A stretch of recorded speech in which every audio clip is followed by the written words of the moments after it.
Hi there, my name is Cynthia Wakio. I am the Communication and Events Manager at Corporate Staffing Services.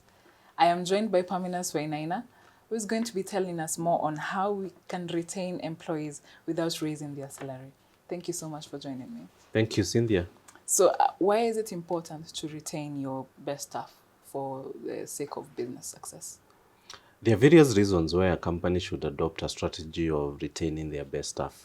So retention is not just a matter of retention, it's are you keeping the people, the staff who are productive, the people and the staff who you do want to work with in the future. And the number one reason is because you'll be able to achieve your goal. So you'd imagine at the start of the year or at a given period, companies do set up goals, Yeah. objectives too, that they're looking to accomplish. And the person tasked with accomplishing these goals is the staff. So you'd imagine if every year you have different people joining that department, then that will definitely come in the way of you achieving your goals and objectives. So that's number one. Number two, it also does something to the employees' morale and motivation. If you find there's a lot of turnover unjustified, then that affects the employees' morale and job security, because they also think that even be tomorrow, I can find that I don't have a job. So if people come and see that, oh, okay, this person has been here for 5 years, 10 years, or even 3 years, then they'll see, okay, so even me, I can be able to stay if I'm able to perform. Yeah. Then the other thing, it also helps with continuity.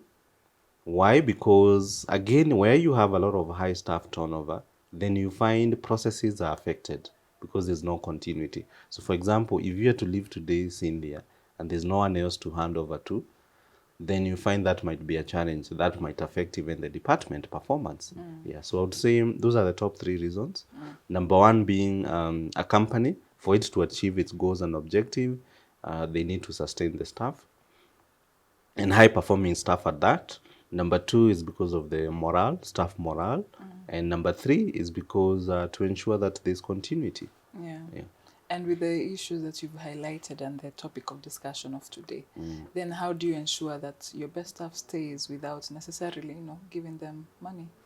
It's quite interesting because if you ask employers, many employers, the thinking is if I pay this person market rate and they even pay them more, a little bit more, then they should work for me.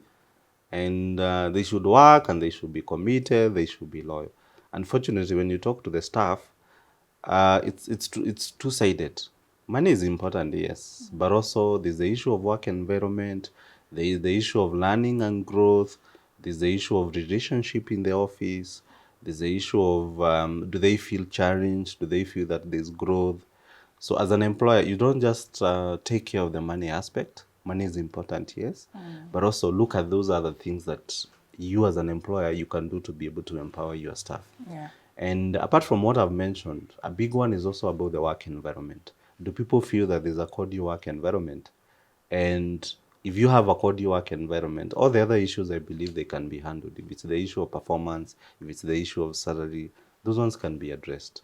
Yeah. But there are things, like I've said, where you and as an employer, you can go over and beyond the salary to be able to make sure that you're retaining your best. Things including coaching, mentoring, training, um, offering even bonuses and incentives if you can be able to do that. Yeah. So finally, as we wrap up, a leader looking to retain their best talent, what do you advise them? So it goes without saying that if an organization is to succeed, it's the people behind the organization that will make the organization to succeed. So the more high performing employees that you're able to retain, the better for the organization.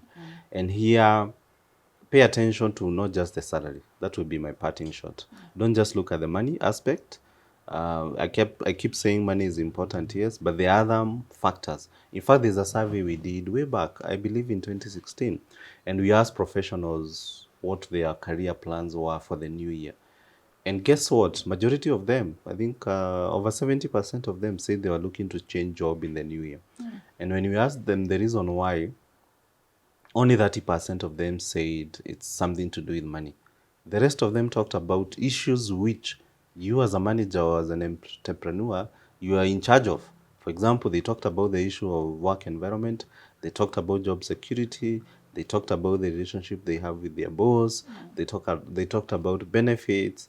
So as you can see, it goes beyond money. A lot of the issues which would make an employee leave, and a good employee for that matter, a lot of them have nothing to do with money. That was the most interesting finding. Yeah. Yeah, and that means also, Cynthia, as an employer, then don't just be comfortable with that you're able to pay salaries. Yeah, for the team to be really productive, it's for you to go over and beyond and see what am I doing to these individuals to empower them, because everyone has ambitions, everyone wants to grow, everyone wants to get to that next level. Yeah, All right. Thank you so much for your time. thank you. Thank you so much for watching this video. For more tips on how you can improve your leadership skills, please subscribe. See you next time.